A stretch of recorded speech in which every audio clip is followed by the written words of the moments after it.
nandito tayo ngayon sa beach ng Pentong Mas.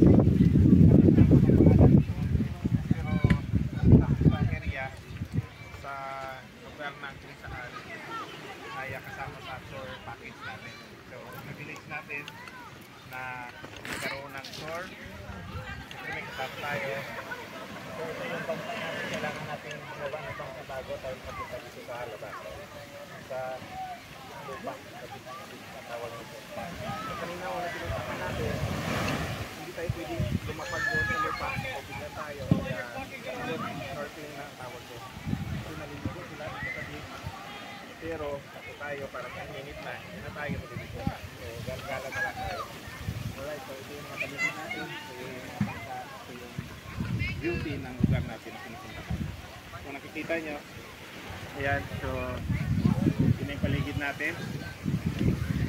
Kahit paano nakikita nyo, yung sinasabi ko, yung kagandahan ng lugar dito.